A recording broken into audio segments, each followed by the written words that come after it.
जय राम श्री राम जय राम जय जय राम श्री राम जय जय राम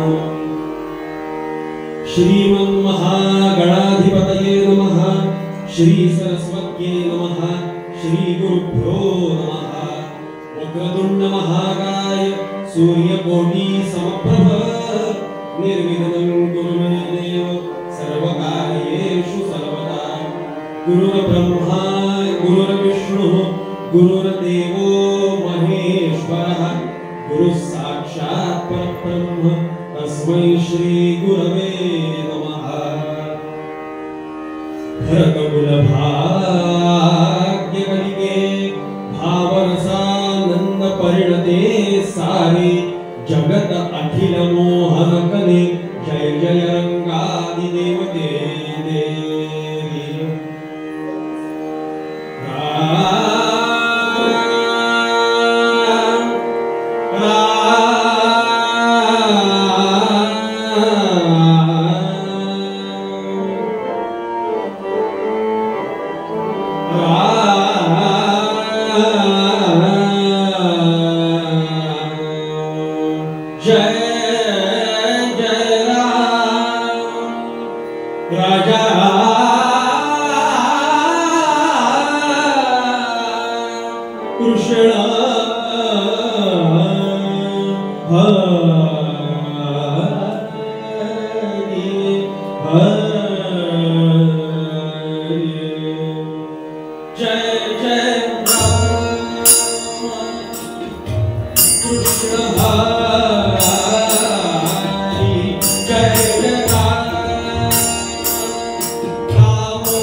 नवनीत प्रिया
मन हे लाविता सौख्य आम्हा हो सोपी मन हे लाविता सौख्य आम्हा हो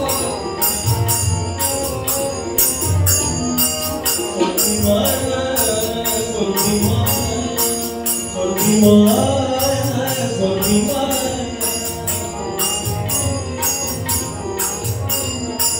सोपी मन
वसती केली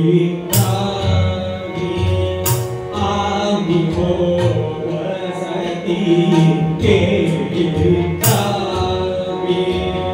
आम्ही हो वसती केली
दीर्घकाल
गुणी रामापाशी काय उतरे केली आम्ही आम्ही हो वसती केली आम्ही वसती केली रामी रामी रामी केली आम्ही केली आम्ही केली राम राम राम राम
भगवान श्री नागेश्वर महाराज,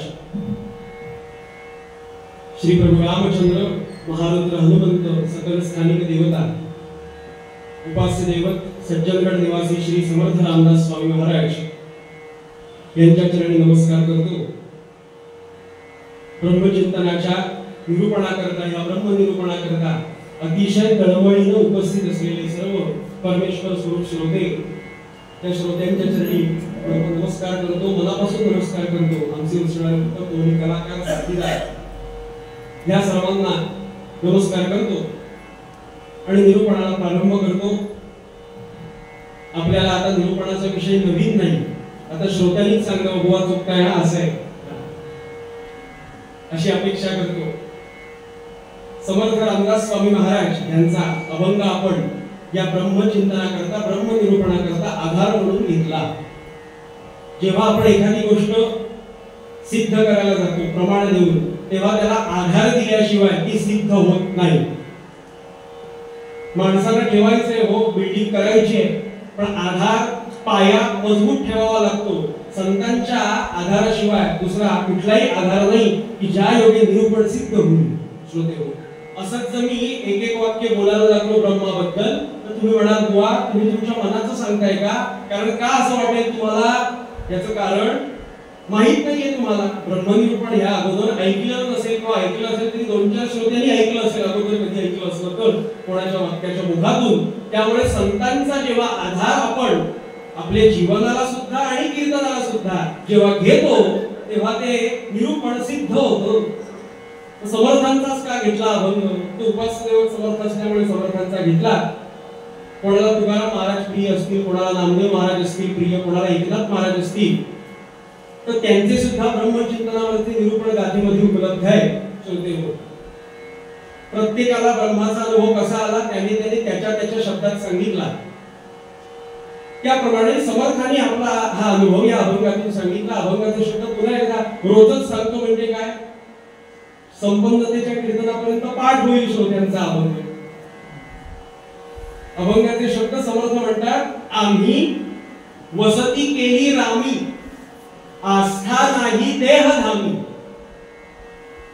आम्ही प्रभू रामचंद्राच्या घरात राहतो, नवे नवे माझ्यातच रामप्रभू आहे। आम्ही वसती केली रामी म्हणजे मी माझ्या जीवाला राम ह्या तत्वावर नेऊन ठेवलं। बरं का, अगदी सोपं। आम्ही वसती केली रामी, आस्था नाही देहधामी। आम्हाला शरीराविषयीची आस्था नाहीये, प्रेम नाहीये। पुढे म्हणाले पुढचं चरण, देह दीर्घ काळ राहो अथवा शीघ्र काळी जाओ, काही फरक पडत नाही। कारण पिंड उसना आणीला पाचाचा, काल प्रमाण बघून आलोय आपण। उसना आणले शरीर आपण। देहास होवो उत्तम भोग अथवा जडोत दुःख रोग। त्याकरता टेंबे स्वामी महाराजांचं पाहिलं, रक्त येत होतं शौचाच्या ठिकाणी श्रोते हो, पण तरी सुद्धा देहास होवो उत्तम भोग, ऐश आरामामध्ये जीवन जगणं, किंवा अथवा जडोत दुःख रोग। जरी देहाला रोग झाला, काही व्याधी झाली, तरी सुद्धा ती माझ्या आत्मस्वरूपाला झालेली नाही, ब्रह्मतत्वाला झालेली नाही, देहाला झाली आहे। लक्षात घ्या। आणि म्हणून रामी रामदास म्हणे, रामा पाशी काय पुढे।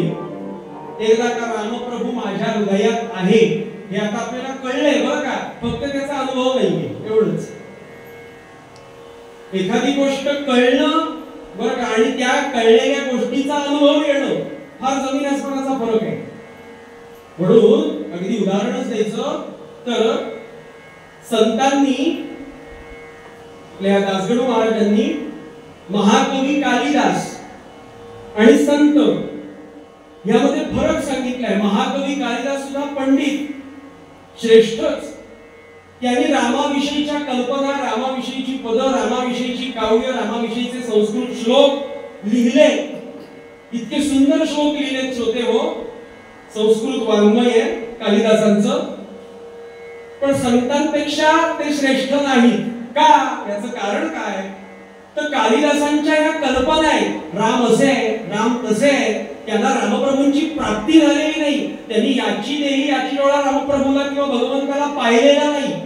म्हणून आपल्याला कवी कालिदासांपेक्षा सुद्धा ते आहेतच श्रेष्ठ बरं का, तुलना करायचा विषय नाहीये, वैलक्षण्य सांगणं हा मुद्दा आहे।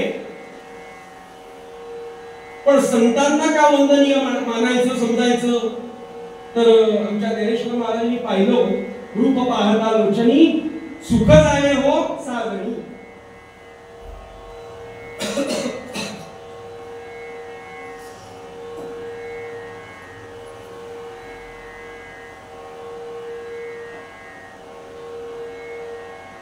संतांनी श्रोते हो पाहिलं की ते भगवंताचं रूप कसं आहे, रूप पाहता लोचनी सुख झाले हो साजणी। हे कालिदासांनी श्रोते हो पाहिलेलं नाहीये। म्हणून श्रोते हो, एखादी गोष्ट कळणं आणि त्याचा अनुभव येणं कळलेल्या गोष्टीचा ज्ञान प्राप्त होणं यामध्ये श्रोते हो फरक आहे. मला आपल्याला सांगायचं आहे की आपल्याला एवढं कळलं कालपर्यंतच्या निरूपणामध्ये की मी कोण आहे. सकाळी आपल्याला सांगितलं मी तीनदा म्हणायचं रोज प्रातस्मरामी अहम ब्रह्म. मी कोण तर मी ब्रह्म आहे, म्हणजे मी भगवान आहे, देवाचा अंश माझ्यात आहे. आणि जेव्हा तो अंश काढतो आपल्यामधून कनेक्शन तोडतो, थोडक्यात सांगायचं तेव्हा काय होतं, हा देह निघून जातो. कुठे निघून जातो? पंचमहाभूतामध्ये विलीन होतो. का? त्याच्याकडून आपण उसना घेतलाय म्हणून. या प्रकारे मी देह आहे असं आपल्याला वाटतंय, पण मी देह नाही.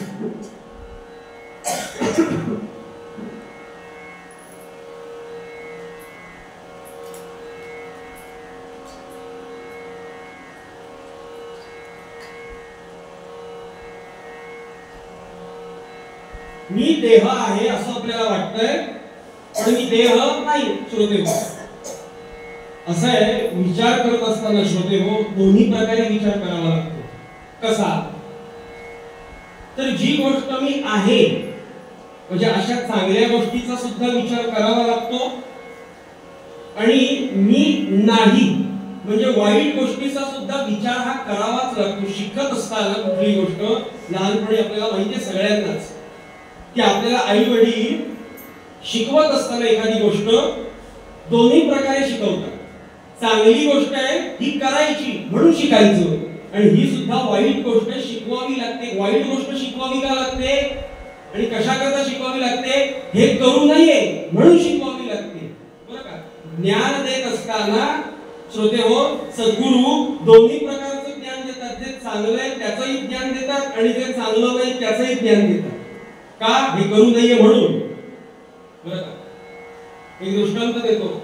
राजाच्या दरबारामध्ये एक नोकरीला होता माणूस. घरी आला राजाकडून, 8-9 तास नोकरी गेली की घरी आल्यावर त्याचा असणारा 2-3 वर्षाचा मुलगा प्रश्न विचारायचा बाबांना, बाबा तुम्ही राजाच्या घरी जाताना रोज नोकरीला तिथं काम करताना झाडणं असेल, लादी पुसणं असेल, कर्मचारी काय काय हो राजाच्या घरात? तुम्हाला काय नाही, सगळं आहे. खेळणी आहे, खायला रोज वेगवेगळी फळं आहे, चांगले चांगले सोफे आहेत, बेड आहे, पडदे, पाणी प्यायला छान फिल्टर आहे. असं नाही नाही ते सगळं वर्णन घरातलं केलं. मला पण यायचं आहे एकदा तुमच्या सोबत राजाचं घर बघायला. तो म्हटला ना, थोडी चिंता होती आपल्या मुलाला घेऊन येईल का, तिथलं काही नको ते अभद्र दर्शन ह्याला काही झालं, राजाच्या घरातलं चुकीची जर काही सवय लागली तर नको, आपल्या मुलावरती परिणाम नको व्हायला म्हणून नको, टाळत होता. आणि एक दिवस श्रोते हो हट्ट केला, नाही मला यायचंच आहे राजाच्या घरी, तुम्ही जिथे नोकरी करता मला ते राजाचं घर बघायचंच आहे. कसं आहे ते त्या मालकाचं घर. आता उद्या न्यायचंय, आता काही करू शकत नाही, दुसरं हट्ट पुरवायला हवा म्हणून आदल्या दिवशी समोर बसवलं त्याला. आणि वडील म्हणाले, बाळा मी तुला नेईन, पण एक अट आहे, तिथं कुठल्याही गोष्टीला हात लावायचा नाही. तिथं तुला खेळणी दिसतील, खाऊ दिसेल, बिस्किट दिसतील, चॉकलेट दिसतील, कोणी दिलं तर घे, पण हात लावायचा नाही. अशी सगळी यादी केली. पडद्याला हात लावायचा नाही, सोफ्यावर बसलो तर नीट बसायचं, सगळी यादी करून घेतली. चॉकलेटला हात लावायचा नाही, बिस्किट खायचं नाही, खेळण्याला हात लावायचा नाही त्या मुलांच्या, सगळं. हो हो पण मला न्याल ना, हो. दुसरा दिवस उजाडला, त्या मुलाला नेलं. श्रोते गेट पासूनच सांगतो, हात लावायचा नाही, हात लावायचा नाही. लक्षात आहे माझ्या बाबा. खेळ एखादं खेळणं दिसलं राजाच्या या दरबारात घरात की खेळणं दिसल्यावरती खेळण्याजवळ त्याने जावं आणि बाबांकडे बघावं आणि म्हणावं, बाबा खेळणं मी हात लावत नाही, बरं मी हात लावत नाही. जिथे खाऊ असेल त्यांची मुलं जिथे काही खात असतील, बिस्किट, चहा, अजून काही सँडविच, कीर्तनात काय जाते बोलायला, कोणी बघितलंय जाऊ, मी खात नाहीये बरं का बाबा. म्हणजे त्या वडिलांनी ज्या ज्या वस्तू सांगितल्या श्रोते हो, त्या वस्तूंच्या समोर जायचं आणि म्हणायचं बाबांना, बाबा इथे वस्तू आहे पण मी हात लावत नाही बरं. आणि स्वयंपाक घरापासून जरा पाठच्या अंगणामध्ये तो गेला. आता अंगणाच्या बाहेर शिरत असताना चणे शेंगदाणे ह्याची टरफल खाली पडलेली होती. श्रोते हो, बघा कसा दृष्टांत. आणि ती टरफल उचलली त्याने,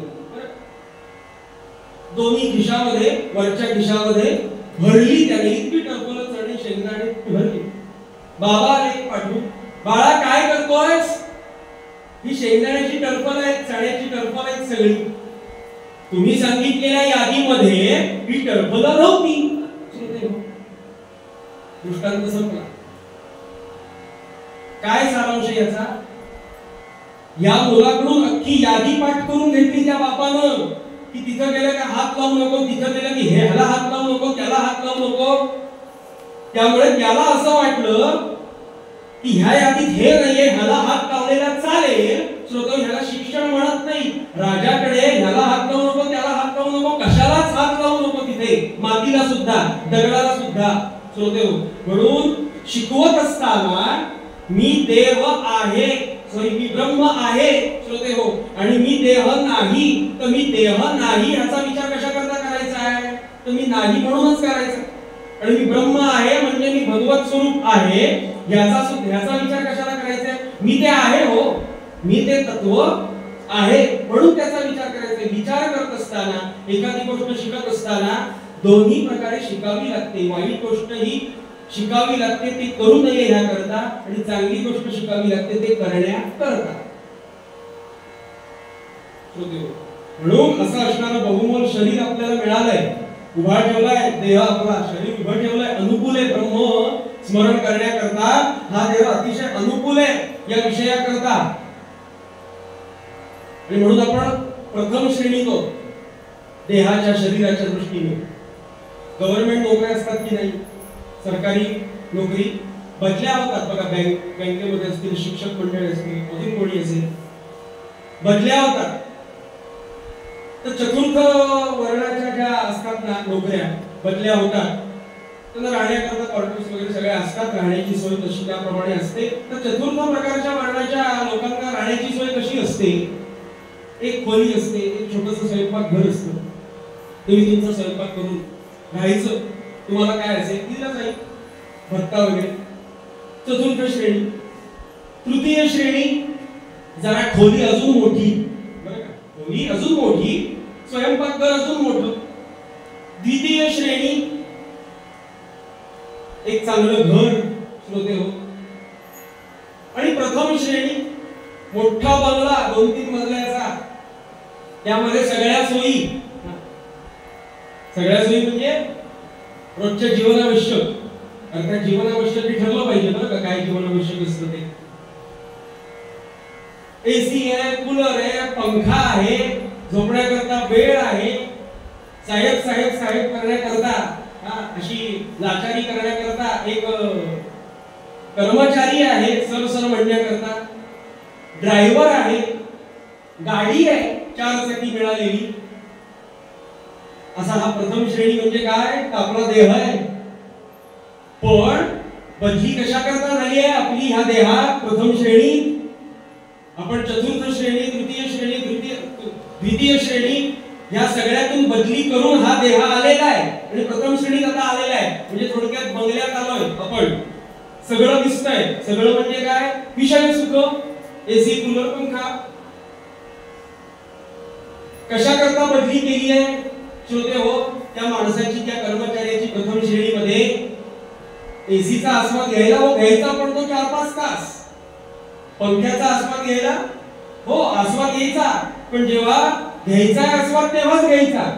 24 तास तो एसीतच राहिला तर गव्हर्नमेंट म्हणे तुला कशा करता बदली दिली करू? बदली ह्याच्या करता दिली आहे का? नाही. तसं देहामध्ये जी या देहाची आपल्या जीवाची बदली झाली आहे ती कशा करता? श्रोते हो, तत् ब्रह्म निष्कलम अहम न च भूत संगः.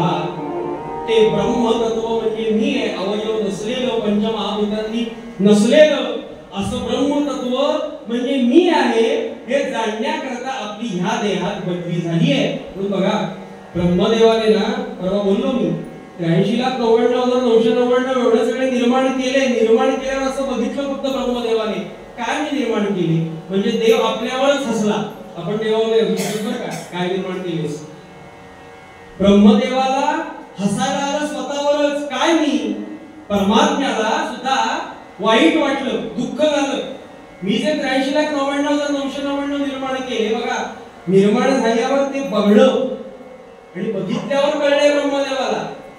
गृहिणी काय करते, एखादा पदार्थ निर्माण केला, पदार्थ तयार केला की काय चाखून बघते, चव घेऊन बघते, मीठ पीठ बरोबर आहे ना, मीठ पीठ बरोबर आहे ना, म्हणजे तयार झालेला पदार्थ कसा आपण चाखून बघतो, बरोबर आहे ना बघतो, तसं ब्रह्मदेवाने एवढं सगळं निर्माण करून त्याने पाहिलं ते काही बरोबर नाही झालेलं. म्हणून आपल्याला निर्माण केलं, आपलं असं सुंदर शरीर त्याने तयार केलं आणि त्यांनी निर्मितीच बंद केली. थोडक्यात दुकान बंद केलं, भरपूर झाला व्यवसाय. आता नको, आमची कुठेही शाखा नाही का, असलेलं दुकान चालत नाही, पाट्या असतात काही काही जणांच्या. मला आपल्याला सांगायचं आहे की असं असणारं हे बहुमोल शरीर आपल्याला प्राप्त झालेलं आहे. म्हणून कालपर्यंत आपण विचार केला की तत् ब्रह्म निष्कलम अहम न च भूत संगः प्रातस्मरामि हृदि संस्फुरत आत्मतत्वम. शंकराचार्य म्हणाले, मग मी ब्रह्म आहे हा विचार येण्याकरता श्रोते हो काय केलं पाहिजे, काय साधन केलं म्हणजे मी ब्रह्म आहे याचा विचार आपल्याला ह्या जन्मात नाही तर पुढच्या जन्मात कधी ना कधी ती वासना होईल आणि मी कायम ब्रह्म आहे अशा ब्रह्मानंदातच आपण राहू. तर शंकराचार्यांनी उपाय दिलाय, तो उपाय बघायचा आणि आजच्या पूर्वरंगाकरता थांबायचा. तो उपाय कोणता? तर शंकराचार्यांचा एक श्लोक आपण काल पाहिला, दुसरा श्लोक आज पाहूया. आचार्य म्हणाले, जीवनात जन्माला आल्यानंतर काल आपण पाहिलं की त्या आठवणीत तो रमलाय. 83,99,999 ह्या आठवणीत तो रमलाय. कधी म्हैस होता, कधी बैल होता, कधी गाढव होता, हे सगळं बघून आलो आपण आणि होऊन सुद्धा आलो. काल बघूनही आलो आणि होऊन सुद्धा आलो. हे सगळं करून आलो आपण. त्या आठवणीत तो रमलाय का? जन्माला आल्या आल्या जी जो ताजेपणा असतो ना, तो ताजेपणा आपण विसरलो. कारण आपण अगदी शेवटी आलोय जन्माला. कलियुग, विश्व निर्माण केल्या केल्या जो ताजेपणा असतो, त्रेतायुग, कृतयुग, त्रेतायुग, द्वापारयुग आणि मग कलियुग. म्हणून बघा, पूर्वीची माणसं कशी धष्टपुष्ट 10-10, 15-15 पुरणपोळ्या खाणारी होती. आम्हाला आरेखन माहिती नसतं. जेव्हा नवीन ठिकाणी कीर्तना करता जातो तेव्हा संकल्पना असते अगोदर, बुवा म्हणजे जरा जाडे असले पाहिजे. कीर्तन कसंही असो त्यांचं, पण ते जाडे असले पाहिजे. जय विषय रघुवीर थोडा विनोद, जरा छान तब्येत असली पाहिजे म्हणजे चांगला बुवा. बरं, अशी साधारण संकल्पना असते. आणि ट्रेनच्या स्टेशनच्या इथे किंवा बस स्टँडवर न्यायला कोणी आलं, हे बुवा हे टाळाला आहेत का, असं वाटू शकतं, वाटतं. बरं का, जेवणाच्या खाण्याच्या पथ्य पाणी ही सगळी सांभाळायची. श्रोते हो, जुन्या आजा किंवा जुने आजोबा, बरं का, आता श्रोते हो त्याचं मॅन्युफॅक्चरिंगच संपलं तसं. जुन्या आजा जुने आजोबा आता सगळ्यांच्या घरातच बघायला मिळतील असं नाही. श्रोते हो, प्रेम करणारे ते आजोबा सांगायचे नातवाला, किंवा सांगतात अजूनही काही ठिकाणी, अरे ती आजी सांगते, तुझे असं काय खातोस तू, तुझे आजोबा 10-10, 15-15 पुरणपोळ्या खायचे. घातवा वर्णन करायचे की आमच्या वाडीला 70-70, 75-75 घारगे वडे खाणारी माणसं, पण त्याला कोणी बोलवायचं नाही घरात, ब्राह्मण भोजन म्हणून. लाडू खाणारी 50-50 रव्याचे बेसनाचे लाडू खाणारी माणसं, पण त्याला म्हणे कोणी बोलवायचं नाही, हात वापरायचं.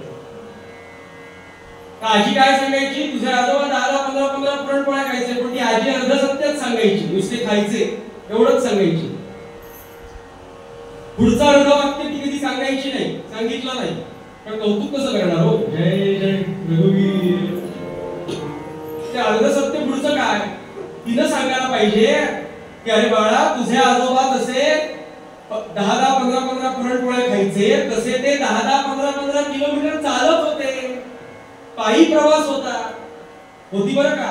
हे कशाला, भागवतांचं कीर्तन आमच्या आडीवरे गावामध्ये असायचं तेव्हा माझे वडील आणि माझे आजोबा हे 12-13 किलोमीटर वेगळ्या मार्गाने बाहेर रोड नाही बरं का, शेतापात्यातून मळ्यातून जाणाऱ्या रस्त्यातून 8-10 किलोमीटर चालत कीर्तनाची आवड म्हणून चाललेले जुने लोक. आपण सांगू शकाल जुनी मंडळी.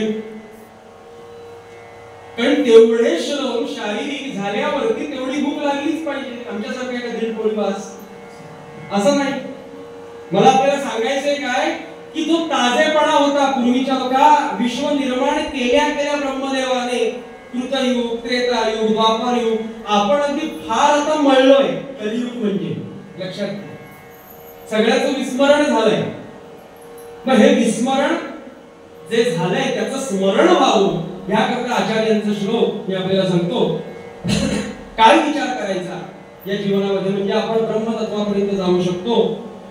कोहम कथमिदं जातं को वा कर्तास्य विद्यते उपादानं किमस्तीह विचारो सोयमीदृशः.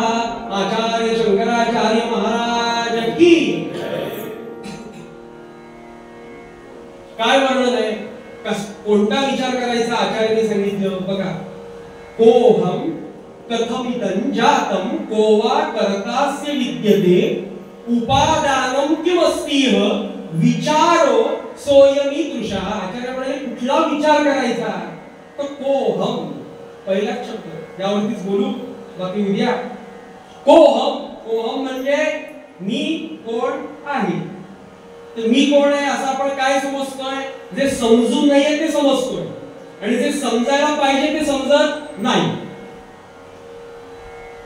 आपण जे नाही ते समजतोय म्हणजे काय समजतोय, मी देह आहे हे समजतोय आणि मी जे आहे ते मी समजत नाही, म्हणजे मी ब्रह्म आहे ते मी समजत नाही. विचार करताना असा करायचा. काही माणसं बघा म्हणतात की अहो बुवा रात्रभर विचार केला पण उत्तर नाही सापडलं. कुठला विचार, असं काही झालेलं नाही असं बोलण्याची पद्धत. रात्रभर विचार केला म्हणतात की नाही माणसं, मी रात्रभर विचार केला. रात्रभर विचार असा रात्रभर नसतो किंवा बराच वेळ असा विचार नसतो. विचार हा काही क्षणात असतो. रात्रभर त्याने विचार नाही केला, रात्रभर त्याने अविचार केला. विचार केला जर असता म्हणजे विचार हा मुळात रात्रभर नसतो, पण जर खरोखरीच विचार तो जर झाला असता तर त्याचं उत्तर सापडलं असतं. उत्तर सापडलं नाही याचं एकमेव कारण तो अविचार होता. विचार काय करायचा, मी जे आहे त्याचा विचार करायचा. कोहम म्हणजे मी कोण आहे. अहम. श्रीमद भागवत ग्रंथामध्ये एक दृष्टांत येतो. 7व्या स्कंधामध्ये असतो. कोणता विचार, तर आत्ताच भारतामधलं पंजाब आणि पूर्वीचं पाकिस्तानामधलं पंजाब याला महाभारतकालीन नाव होतं सिंधू सौवीर देश. बरं का, महाभारतकालीन नावं आणि रामायणकालीन नावं आपल्या देशामधल्या प्रदेशाला कोणती कोणती होती याची यादी, याचा नकाशा गुगलवरती आहे. महाभारतकालीन नकाशा असं टाकून बघा, प्रत्येक भागाची नावं तेव्हा काय होती ते त्यामध्ये उपलब्ध आहे. आत्ताचं जे पंजाब आहे तेव्हा पूर्वीचं नाव काय, सिंधू सौवीर देश. तर ह्या सिंधू सौवीर देशाचा राजा म्हणजे पंजाबचा राजा, त्याचं नाव रहुगड. रहुगड इतका मोठा राजा, सगळ्या विषयांचं सुख राजाच होता. सगळ्या विषयांचं सुख उपभोगून झालं, सगळ्याचं सुख उपभोगून झालं. असं एकही नाही की त्याने काही उपभोगलं नाही असा तो रहुगड सिंधू सौवीर देशाचा राजा. पण जेव्हा सगळे विषय त्याचे उपभोगून झाले तेव्हा त्याच्या एक गोष्ट लक्षात आली की ह्या तृप्ती नाही. या तृप्ती नाही. दुपारी गुलाबजाम खाल्ल्यावर रात्री सुद्धा खावा वाटतो, तृप्ती नाही विषय सुखांमध्ये. एवढ्यावरच थांबतो आपण. सुत्यात या तृप्ती नाही, विषय सुखांमध्ये तृप्ती नाही. म्हणून कशात मला तृप्ती कायमची होईल, मिळेल, प्राप्त होईल असा त्याने विचार केला. म्हणून आपण संत सत्पुरुषांच्या चरणांवरती डोकं ठेवूया, सान्निध्यात जाऊया, म्हणजे ते आपल्याला समाधान देतील. समाधान किती सुंदर शब्द आहे. समत्वाचं जिथे आधार होतं ते समाधान, तो आनंद संतांच्या चरणी गेल्यावर प्राप्त होईल.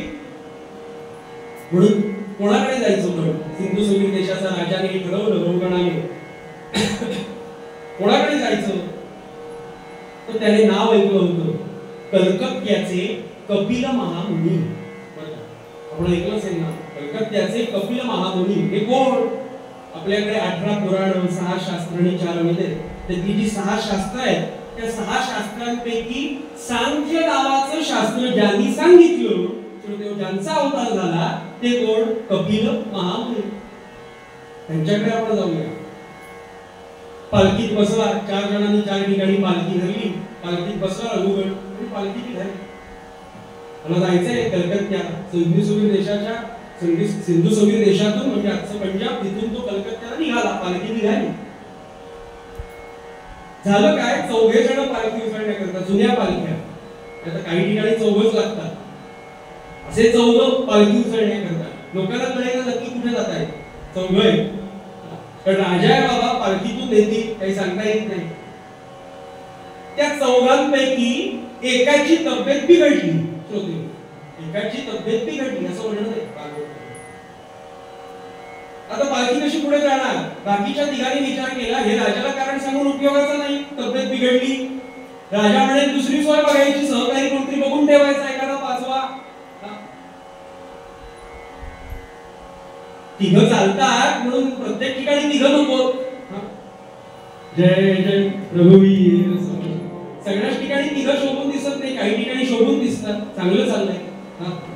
जय जय रघुवीर, थोडी गंमत. पण कोणती अजून एक सहकारी बघून ठेवायला हवा होता. काय राजाला काय सांगणार? शेवटी राजाला काहीतरी कारण सांगून एक अर्धा तास विश्रांती घ्यायची आहे म्हणून सांगितलं. म्हणून तोपर्यंत काही सोय होतीये का म्हणून पाहिलं. ज्याची तब्येत बिघडली होती त्याला पाठवून दिला. लांब पाहिलं निबिड अरण्यामध्ये एका शेळेवरती मान खाली घातलेला, लुंगीवरती एक राजपिंडा असा मनुष्य त्यांनी पाहिला. दुसऱ्या सहकार्याने तिसऱ्या सहकार्याकडे तोंड केलं आणि सांगितलं, बघा कोणीतरी दिसतंय आपल्याला, त्याला आपण विचारूया, तुम्ही ही पालखी उचलाल का? जवळ आले आणि त्या माणसाला विचारलं, असं आहे सिंधू समीर देशाचा राजा रघुगण कलकत्त्याच्या कपिल महामुनींकडे, ज्यांचा अवतार सांख्यशास्त्र सांगण्याकरता झाला, त्यांच्याकडे ही पालखी चालली आहे. जरा राजाच्या ह्या पालखीला हात देता. मान त्यांची खालीच आहे बरं. ते उठले, कुठे पालखी? की बघा इथे पालखी. म्हणून कोण होते? कोण होते? तर भगवान जडभरत बसलेले होते. ते भगवान जडभरत, त्यांचं नाव मूळ भरत श्रोते हो. पण लहानपणी जन्माला आले, आई वडिलांशी पटलं नाही, विषय बंधनामध्ये सुटण्याकरता भगवंताची प्राप्ती व्हावी म्हणून ते गेले. लहान मुलाकडून ही अपेक्षा नाही हल्ली समाजाची, म्हणून समाजाने त्यांना मूर्ख म्हटलं, जड मूर्ख, म्हणून नाव जड भरत. असे भगवान जड भरत बरं का, महापुरुष मोठे. त्यांनी ती पालखी धरली. आता ह्या 3घांचं चालणं आणि ह्यांचं चालणं, जड भरतांचं ते चालणं जमेना बरं का, ते चालणं जमेना का? संत कसे चालतात? संत चालत असताना माझ्या पायाखाली ब्रह्मदेवाने निर्माण केलेल्या 83,99,999 पैकी एखाद दुसरा जीव, मुंगी, डोंगळा, सरपटणारे प्राणी चालताय. मी चालत असताना माझ्या पायाखाली किंचित अशी ती मुंगी नाजूक अशी, ती समजा चिरडली गेली तर काय होईल? पाप होईल, पाप लागेल. म्हणजे संतांचं चालणं आणि त्या 3घांचं चालणं, जडभरतांचं चालणं आणि त्या 3घांचं चालणं वेगवेगळ्या पद्धतीनं. म्हणून ती आतल्या राजाला हलाला होई हो. 3 वेगळ्या पद्धतीनं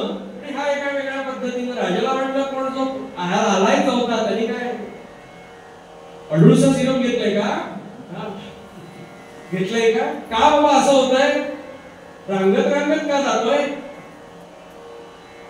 सगळे सांगत होते, अरे तू जर ह्या राजाची सेवा केलीस ना, शेवटी वाउचर काढणार तो आहे ना आपला, पैसा तुला देईल तो, काही कमी पडणार नाही. इतका भिकाऱ्यासारखा नोकरीवर राहतोय, त्याला काय माहिती हे कोण?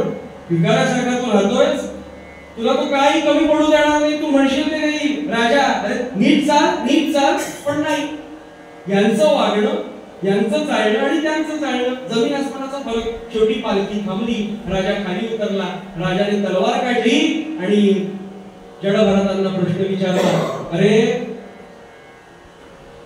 जर एवढं काम तू व्यवस्थित केलं असतंस तर तुझी गरिबी, दारिद्र्यता सगळं घालवलं असतं. असं काय करतोस तू? कोण तू? तुझं नाव काय?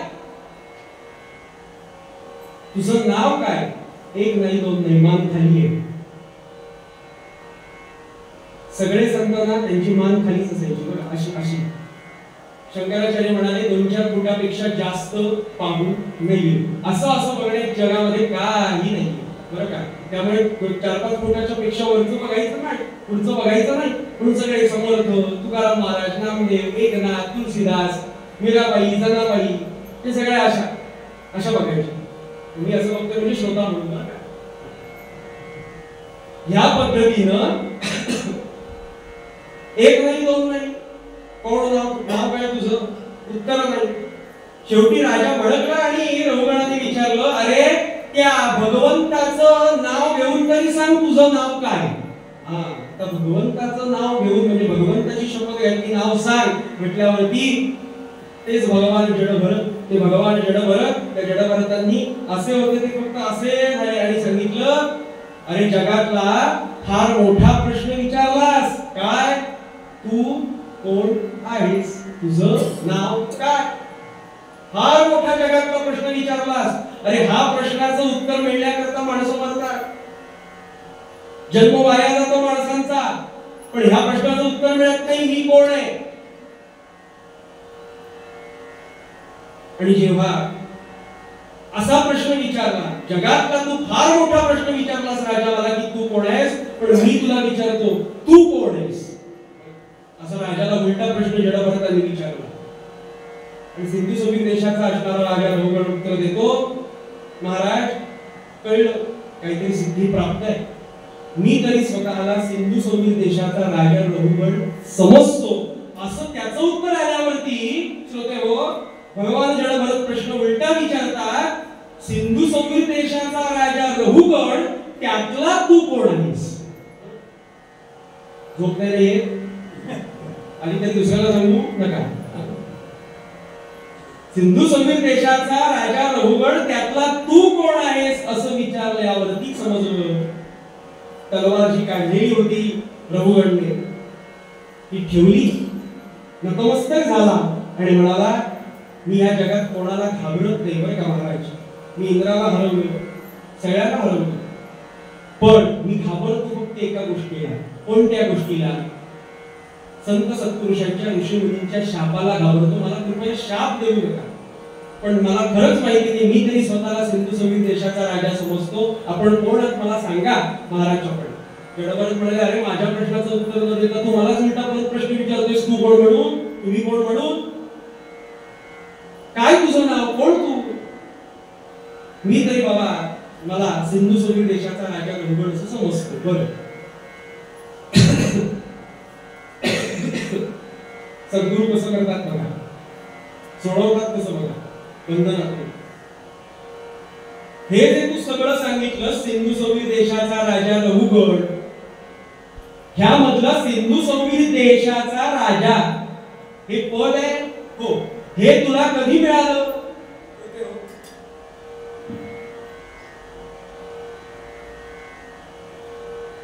हे तुला कधी मिळालं? म्हणजे 5 वर्षापूर्वी. 5 नाही, 2.5, 3, 3.5 वर्षापूर्वी मिळालं. म्हणजे हे काही काळाकरता तुला मिळालंय एवढं तर बरोबर हो.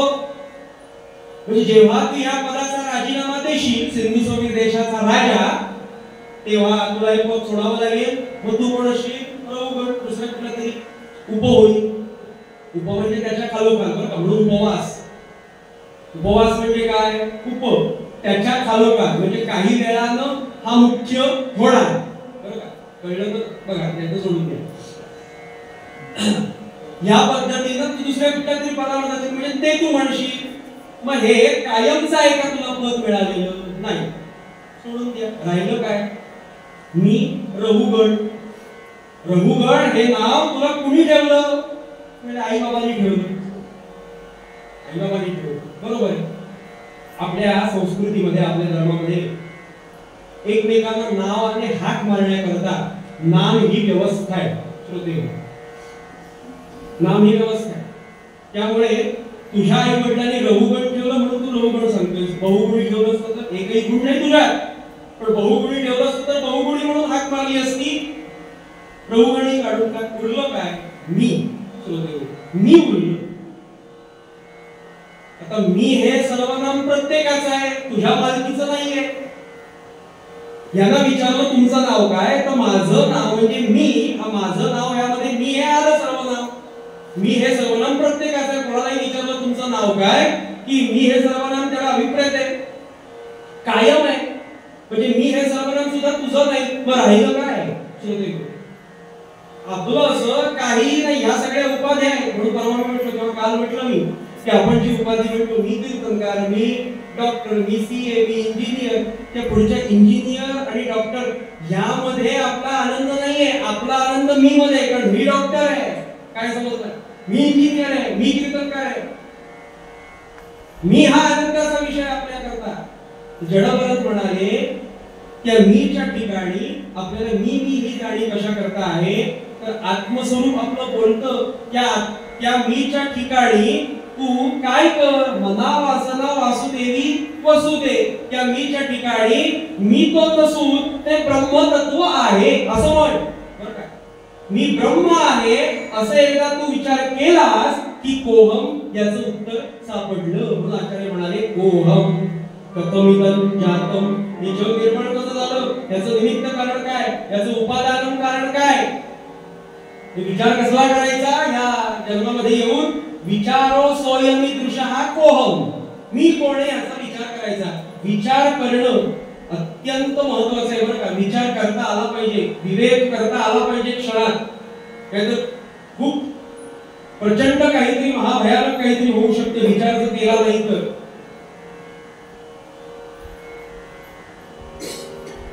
एक 5 मिनिटं बोलतो आणि पूर्वरंगा करता थांबतो. विचार बघा, कवी भारवी आपल्याकडे होऊन गेले, सगळ्यांना माहिती असते. त्यांची अनेक पंडिती काव्य आपल्याकडे उपलब्ध आहेत. वेगवेगळे श्लोक, वेगवेगळं वाङ्मय त्यांचं आजही उपलब्ध आहे. कवी भारवी बऱ्यापैकी होते. पूर आला, महापूर आला, वादळ झालं, महापूर आला आणि त्या महापुरामध्ये त्यांचं घरचं सगळं साहित्य वाहून गेलं. अगदी पोळपाट छाटण्यापासून सगळं वाहून गेलं. त्या कवी भारवींची पत्नी, तिचं नाव रसिका. एवढी हालाकीची परिस्थिती आली आपल्यावरती, कुटुंबावरती, म्हणून ती रसिका आली कवी भारवींच्या समोर आणि विचारलं, महाराज कधी मी आपल्याला प्रश्न विचारला नव्हता, उलटा आज विचारू का? विचारा. आपल्या मुलांना खायला अन्न नाहीये, प्यायला पाणी नाहीये, सगळं आपल्या घरातलं महापुराने, या सगळ्या वादळाने सगळं वाहून गेलं. तुम्ही तर कवी आहात, पंडित आहात, तुमच्या विद्येवर स्वतःच्या इतकाही भरोसा नाही का की आपल्या विद्येवरती, आपल्या कलेवरती 2 पैसे मिळतील? काय विचारते बघा कवी भारवींची पत्नी, की आपल्या स्वतःच्या तुमच्या विद्येवरती तुम्हाला विश्वास नाही का, शिक्षणावरती, की आपल्याला 2 पैसे मिळतील त्या विद्येवर, त्या कलेवर? असं हेलावून टाकणार तिचं बोलणं ऐकल्यावरती कवी भारवी म्हणाले, मुळीच नाही. कवी भारवी म्हणाले, ऐक रसिके, आजपर्यंत मी माझी विद्या विकलेली नाहीये. आजपर्यंत भगवंताने, प्रारब्धाने जे काही मला प्राप्त झालं त्यातच आपण समाधान मानलं. महापुराची व्यवस्था, महापूर हे सगळं आल्यानंतर हे सगळं वाहून गेलं. त्या अगोदर व्यवस्थित होतं, पण मी माझी विद्या विकलेली नाहीये. पण माझ्या विद्यावरती माझ्या प्रतिभेवरती तुला जर संशय असेल रसिके, त्याने एकही रुपया कमवू शकत नाही असं जर तुला वाटत असेल तर मी तुला एक अर्धा श्लोक लिहून देतो, तो श्लोक घेऊन जा. म्हणून गुरुजपत्र काढलं कवी भारवींनी, कागद काढला थोडक्यात, गुरुजपत्र जुनी पद्धत, गुरुजपत्र काढलं, लेखणी घेतली आणि त्या शाहीनं अर्धा श्लोक लिहिला. तो श्लोक काय तो नंतर सांगतो. विचार या शब्दाकरता आपण बोलतोय, काय विचार करायचा जीवनामध्ये. अर्धा श्लोक लिहिला आणि तो श्लोक त्या रसिकेकडे आपल्या पत्नीकडे दिला आणि सांगितलं, रसिके ऐक, हा अर्धा श्लोक जिथे बाजारपेठा भरतात सकाळच्या वेळेला, तिथं जा. कुठे जा? सोन्याचं दुकान जिथे असेल त्या सोन्याच्या दुकानाच्या बाहेर तू उभी राहा, जायचं नाही, बाहेर उभी राहा. आणि बाहेर उभी राहून फक्त एवढंच म्हण, मोठ्यात नाही, एवढंच म्हण. काय म्हण? की मी कवी भारवींची पत्नी आहे, मी कवी भारवींचा अर्धा श्लोक विकण्याकरता आणलेला आहे, एवढंच म्हण. आणि पुढे काय होतं ते सांग मला. अर्धा श्लोक घेऊन त्यावरती श्रद्धा ठेवून कवी भारवींची पत्नी रसिका गेली. रसिकेचा प्रश्न आहे ना, तुमच्या विद्येवरती तुमचा विश्वास नाही का? 2 पैसेही तुम्ही विद्येवर कमवू शकत नाही का? तो अर्धा श्लोक सोन्याच्या दुकानाच्या बाहेर ती उभी राहिली महाराज आणि एवढंच म्हणाली, मी कवी भारवींची पत्नी आहे रसिका, मी कवी भारवींचा अर्धा श्लोक विकण्याकरता आणलाय असं तिनं म्हटल्याबरोबर सोन्याच्या दुकानामध्ये असणारी आतली गर्दी, ती सगळी गर्दी ह्या कवी भारवींचा अर्धा श्लोक घेण्याकरता झाली. बोली लागली, गर्दी झाली, मग बोली लागणार. कोण म्हणतो 50,000, मग 80,000, मग 1 लाख, 1.5 लाख, 2 लाख, 2.5 लाख, 3 लाख, 5 लाख, 10 लाख. आपल्याला आश्चर्य वाटेल श्रोते हो, कोट्यावधी रुपयाला कवी पूर्ण नाही अर्धा श्लोक बरं का, हा विकला गेला. कोणी विकत घेतला? तो एका व्यापाऱ्याने विकत घेतला. व्यापाऱ्याने तो अर्धा श्लोक विकत घेतला. त्याप्रमाणे त्याने सोन्याच्या मोहरा, नाणी, त्यावेळी जे चलन उपलब्ध आहे त्याप्रमाणे दिलं. तिला ते पटलं, तो नंतरचा विषय. त्या व्यापाराचं पुढे काय झालं ते सांगतो. ज्या व्यापाराने तो अर्धा श्लोक विकत घेतला, तो श्लोक त्याने घरी आणला आपल्या शयन कक्षामध्ये, म्हणजे बेडरूम मध्ये. आपण जशी एखादी चांगली गोष्ट, काही सर्टिफिकेट मिळालं, काही प्रमाणपत्र मिळालं की आपण त्याला लॅमिनेट करतो, काही खराब होऊ नये म्हणून लॅमिनेशन करतो. तसं काचेमध्ये तो श्लोक ठेवून दिला आणि ती काचेमध्ये बांधणी केलेला तो श्लोक असा अडकवून ठेवला की का येता जाता शयन कक्षामध्ये, बेडरूम मध्ये जाता येता तो कायम श्लोक दिसेल लटकवलेला असा अर्धा श्लोक. जाता जाता पाठही होईल, श्लोक ठेवला. काही दिवसानंतर त्याचं लग्न झालं, विवाह झाला. विवाह झाल्यानंतर 1-2 वर्ष तो होता, व्यापारी होता, त्यामुळे एकदा का व्यापार करण्याकरता गेला की कधी तो परत येईल, 2 वर्षांनी, 5 वर्षांनी, 10 वर्षांनी, 20 वर्षांनी सांगता येत नाही. लग्न झाल्यावर 1.5-2 वर्ष तो तिथंच राहिला आणि पत्नीचा निरोप घेतला आणि सांगितलं व्यापार करण्याकरता मी जातोय. आणि म्हणून तो व्यापारी निघाला आणि पत्नीला आता चुळचुळ लागली की आपल्या पोटी मूल जन्माला येणार. बरं का? बरोबर हा गेल्यापासून पुढच्या 8व्या ते 9व्या महिन्यामध्ये श्रोते हो, हिनं उत्तम अशा एका मुलाला जन्म दिला. या व्यापाराच्या बायकोचं मी आपल्याला सांगतोय, उत्तम अशा मुलाला जन्म दिला. तो तर परदेशामध्ये निघून गेला व्यापार करण्याकरता, परत कधी येईल सांगता येत नाही. ही आनंदाची वार्ता. घरामध्ये सगळी काही सुख आहे, आजी आजोबा आहेत, आई वडील आहेत, सासू सासरे आहेत, सगळे काही आहेत, पती नाहीये. आणि वर्णन असं आहे कवी भारवींच्या या वाङ्मयामध्ये याचं उत्तर सापडतं. वर्णन असं आहे की त्या व्यापाराला पुन्हा यायला एक 14-15 वर्ष लागली. आणि जेव्हा तो आला पुन्हा भारतामध्ये तेव्हा त्यानं विचार केला, घोडा लांबच ठेवला आणि त्याने विचार केला 15 वर्षापूर्वी माझ्या पत्नीच्या तरुण वयामध्ये, तरुणपणामध्ये मी तिला सोडून गेलेलो होतो. 15 वर्षानंतर माझ्या पत्नीचं वागणं कसं आहे हे मला माहित नाहीये. मला एकांतात जाऊन ती कशी आहे हे बघावं लागेल बरं का, नीट एका काळजीपूर्वक श्रोते बघावं लागेल. आणि म्हणून चोर पावलाने ती मांजराच्या पावलाने हळूहळू हळू तर आपल्या घरामधले सगळे गुप्त दरवाजे त्याला माहितीये. त्या एका गुप्त दरवाजाने तो आत शिरला, गुप्त दरवाजाने आत शिरला आणि आपल्या शयनकक्षामध्ये आला. तर शयनकक्षामध्ये आल्यानंतर त्या व्यापाऱ्याला काय दिसलं? सुंदर अशा पलंगावरती आपली पत्नी झोपली आहे आणि पत्नीच्या बाजूला एक उंचापुरा राजपिंडा एक पुरुष झोपलाय आणि त्या दोघांवरती श्रोते हो एकच पांडुरंग आहे. हे त्यानं पाहिलं. लाले लाल झाला, नाग आला श्रोते हो, तलवार घेतली. एवढे आम्ही कष्ट करतो आणि आमच्या ह्या स्त्रिया बायका असं वाटतात, लाज वाटत नाही आणि म्हणून ती तलवार काढली कुबडीमधून. श्रोते हो, ती तलवार म्हणजे आपल्याला माहिती किंचित अशी वाकडी असते, तिरकी असते. त्या तलवारीचं टोक त्या अर्ध्या श्लोकाच्या काचेला लागलं आणि ती काच खळखळ खळखळ करून खाली पडली आणि वर पाहिलं, अरे हा श्लोक आपण कवी भारवींच्या पत्नीकडून विकत घेतलेला होता. काय श्लोक आहे तो? सहसा विधती तनः क्रिया अविवेक परमा पदं पदं. काय अर्थ आहे? सहसा विधती तनः क्रिया अविवेक परमा पदं पदं. अर्थ काय बघा, अर्धा श्लोक पूर्ण सांगतो. सहसा विधती, सहसा बरं का, सहसा याचा अर्थ सहसा शहाण्या माणसानं एखादी गोष्ट विचार केल्याशिवाय पटकन करून टाकू नये. सहसा विधती तनः क्रिया अविवेक परमा पदं पदं. विचार करतो, तलवार तर काढली ह्याला मारण्याकरता, पण असाच विचार पटकन करून टाकू नये. जर उठली ना दोघंही, त्यांच्या हातात शस्त्र नाहीये, निशस्त्र आहेत, ती माझ्या हातात शस्त्र आहे, दोघांची खंडोळी करेल. म्हणून काय केलं? विचार तर करूया. एवढा आपण एवढ्या कोट्यावधी रुपयाला श्लोक विकत घेतला, विचार तर करूया काय आहे. तलवार पांघरुणामध्ये घातली, स्पर्श झाला पत्नीला, पत्नी उठली. पत्नी उठल्याबरोबर तिनं आपल्या 15 वर्षांनी आलेल्या पतीचा चेहरा वाचला, लाल बुंद झालेले त्याचे डोळे पाहिले.